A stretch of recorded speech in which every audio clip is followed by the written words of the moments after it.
Echoes of the Mind, the Labyrinth of Lost Memories. In the crumbling outskirts of a city where the future has collided violently with the past, Elara Voss stood contemplating the entrance to her most audacious creation, the Labyrinth of Lost Memories.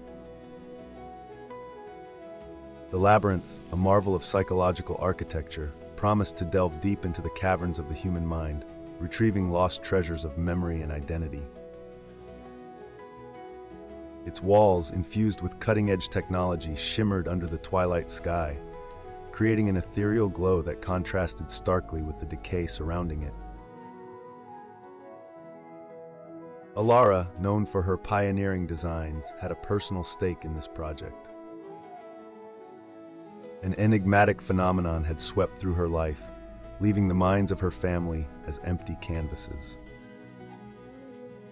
The labyrinth was her defiant response, a complex, ever-evolving structure that she believed held the key to reclaiming what had been stolen from them. As she adjusted the strap of her tool belt, her eyes, sharp and blue as the electric arcs that occasionally skittered across the labyrinth's surface, scanned the horizon. Beside her, Milo Thorne shifted uneasily. The seasoned explorer, dressed in clothes as rugged and weathered as the abandoned urban landscapes he frequented, had agreed to guide her through the physical and psychological twists of the maze. His skepticism about the intertwining of architecture and psychology hung between them like the heavy air before a storm. Not far behind, Dr. Lena Hartfield, a psychologist who had devoted her life to studying the impact of environments on the human psyche, observed them through sharp spectacles. Her concern was palpable. She admired Elara's courage but feared the ethical implications of such a creation. The labyrinth could unlock the mysteries of the mind, but at what cost? As the trio stepped toward the shifting entrance of the labyrinth, the air thrummed with the pulse of hidden mechanisms. The sentinel, a semi-transparent figure, flickered into view. Its voice, resonating from the walls themselves, welcomed Elara. The path to rediscovery is fraught with challenges, it intoned, its form blurring at the edges. Are you prepared to confront what you seek? With a determined nod, Elara led the way into the labyrinth. The entrance closed behind them with a whisper, sealing their fate. The journey into the depths of memory and identity had begun, and the secrets of the labyrinth awaited, promising revelations that could change everything. As the trio pressed on, the labyrinth seemed to pulse with a life of its own, corridors tightening like the chambers of a giant heart. Elara's mind raced as she tried to anticipate the next alteration in the structure, her design principles pushed to the limits by the labyrinth's living architecture. Beside her, Milo's senses were on high alert, his eyes catching subtle shifts in the shadows, his body tensed and ready to react. Dr. Hartfield, notebook in hand, scribbled furiously, her scholarly interest in the psychological impacts barely masking her growing apprehension. Suddenly, the floor beneath them shifted, tilting dramatically. Gravity pulled at Elara's feet as the ground became a slide, funneling them toward an unknown darkness. Milo reacted instinctively, grabbing Elara's arm and reaching out to steady Dr. Hartfield. They slid uncontrollably, the sound of their movement echoing off the unseen walls surrounding them. They came to a halt in a circular room, the walls pulsating lightly as if breathing. The sentinel's voice filled the space, its tone almost curious. To move forward, you must understand the past. But be wary, Elara. for not all memories are eager to be found. The air shimmered slightly, and for a moment the outline of the sentinel appeared, its form blurry and indistinct before it vanished like a mirage. Milo surveyed the room, his hand resting on a wall. It was cool to the touch, vibrating with a faint hum. "We're not just navigating a maze," he murmured, more to himself than to the others. "We're navigating her mind, her fears, her ambitions." Dr. Hartfield approached one of the walls, her fingers lightly tracing the patterns that seemed to glow faintly under her touch. "It's not just about the physical journey," she mused aloud. "Elara, this place, it probes and it learns. It's interacting with us, adapting based on our reactions, our emotions." Elara stood silent in the center, her gaze introspective. The weight of her creation, its enormity and complexity, bore down on her. This was more than architecture or design. It was a confrontation with the deepest layers of her psyche. Each wall, each corridor, each inexplicable shift was a reflection of her inner world, challenging her to navigate the labyrinthine pathways of her own memory. As they prepared to move forward, the air thickened, tension mounting like a pre-storm pressure. Elara took a deep breath, her resolve solidifying. This was her creation, her quest. She would face whatever truths lay hidden in the depths, armed with her knowledge, her allies, and her unyielding determination to reclaim the lost parts of herself. The journey was no longer just about recovering memories. It was about understanding the very fabric of her being, woven through the corridors of the ever-changing labyrinth. In the shadowed heart of the labyrinth, Elara Voss stood at the threshold of a door that was never the same twice. This time, it arched upwards, mimicking the curvature of a human mind, its surface shimmering with a metallic sheen that reflected a distorted version of her face. She reached out, her fingers trembling slightly, not from fear, but from the raw edge of anticipation. The air was thick with the electric hum of hidden mechanisms, alive beneath the cold, smooth walls. Milo Thorne, his brow furrowed in concern, watched silently from a few steps behind. His usual reticence had given way to a palpable tension. Even as a seasoned explorer of forsaken spaces, he had never encountered anything as unnerving as the labyrinth's core. Beside him, Dr. Lena Hartfield adjusted her spectacles, her expression unreadable but her mind undoubtedly racing, piecing together each psychological enigma this chamber might pose. With a steady inhale, Elara pushed the door open. The room beyond was a stark void, save for a solitary pedestal in the center, bathing in a cone of light that seemed too bright, too artificial. On it rested a simple, unadorned box.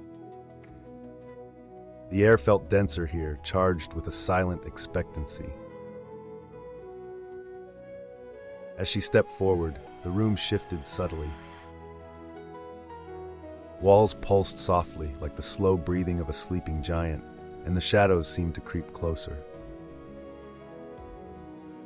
The sentinel materialized beside her, its form more defined than ever, the semi-transparent figure pulsating with a soft light. Its voice, resonant and oddly comforting, filled the chamber. "Elara, you have arrived at the crucible of your quest. What lies within this box is not just the past you seek, but the truths you may wish you had never pursued." Elara's hand hovered over the box, her heart a drumbeat in her ears. She glanced back at Milo and Dr. Hartfield, seeking a flicker of encouragement or dissent, but found neither. This was her journey. The weight of the decision was hers alone to bear. With a resolve that surprised even her, she flipped the lid open. A swirl of holographic images burst forth, displaying scenes of her family, laughing, embracing, living moments now stolen from their memories. But as the images flickered, darker truths began to weave through them.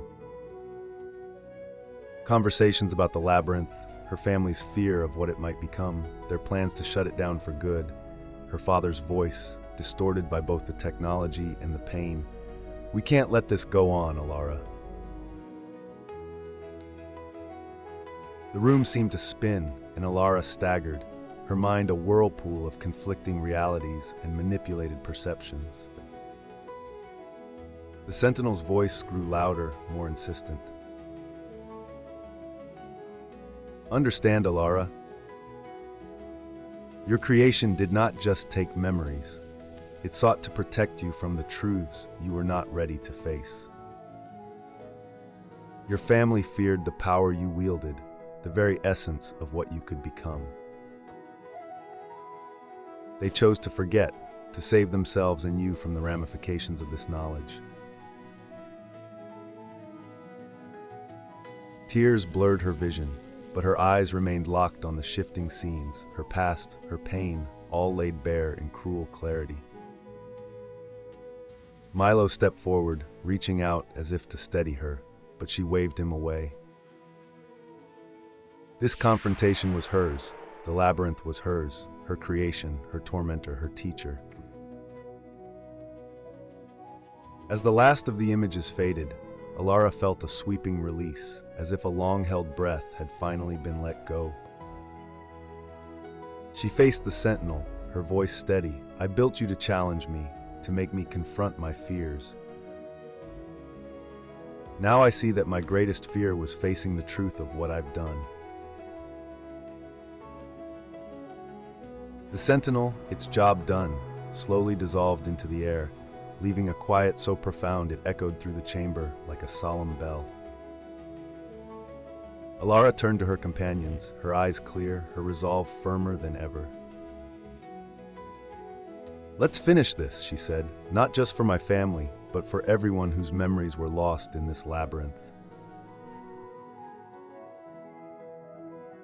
Together they stepped back into the shifting corridors of the labyrinth, the weight of truth heavier, but their path forward clearer.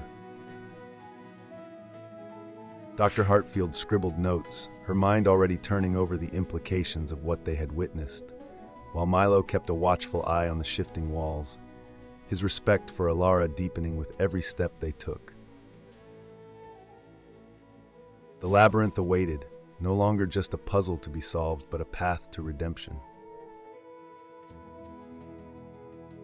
As the walls of the labyrinth began to crumble, echoing the shattering perceptions within Elara's mind, the urgency to leave intensified.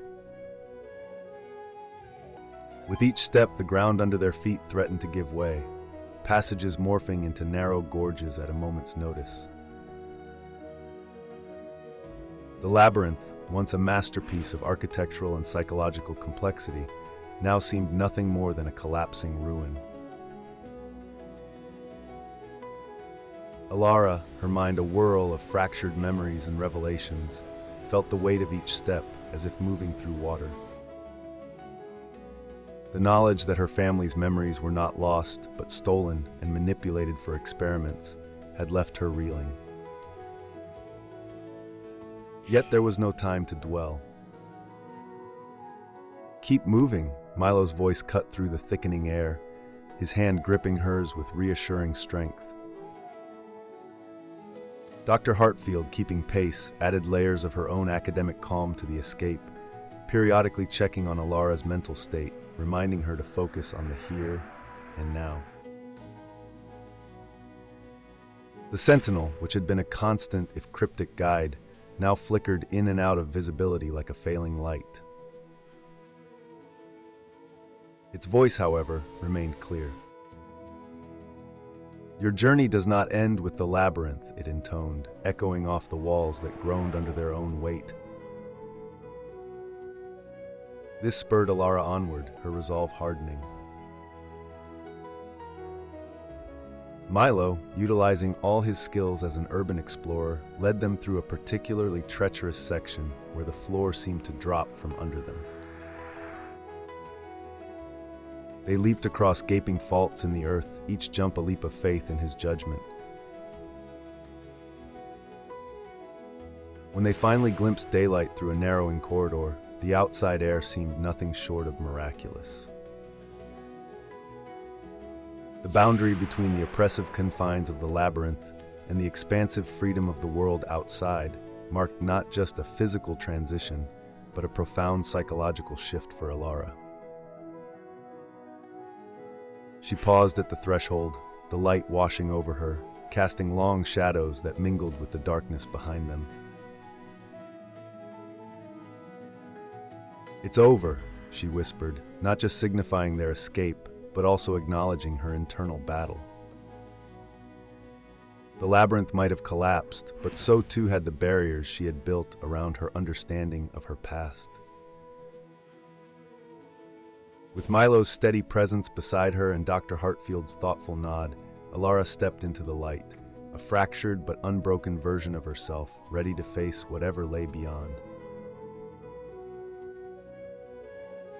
As Elara stumbled out of the collapsing labyrinth, the gritty haze of the overgrown cityscape greeted her.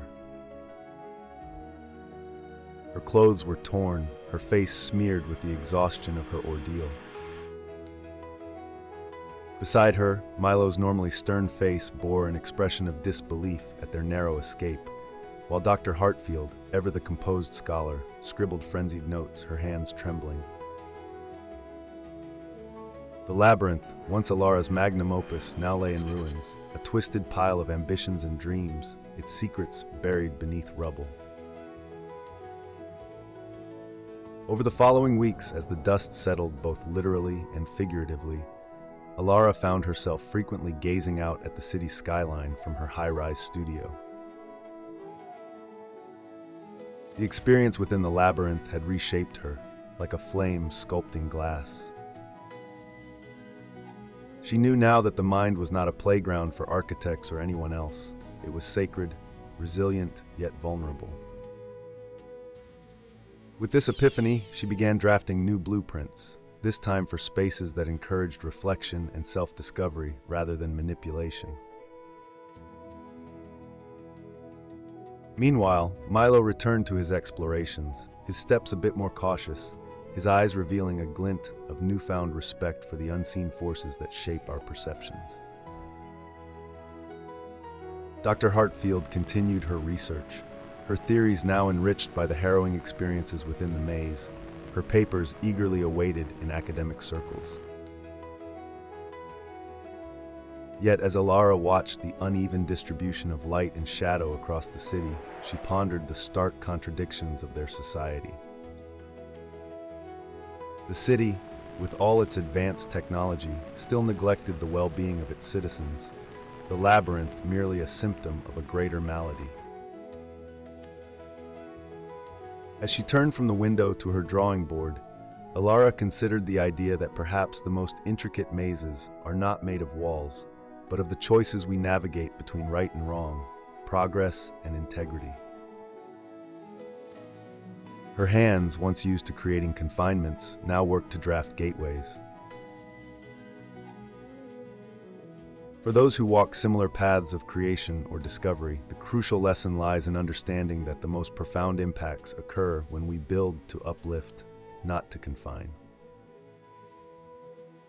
In a world eager to push the boundaries of what's possible, remember to ask at what cost and for whose benefit. Sometimes the most innovative act is not to alter, but to mend.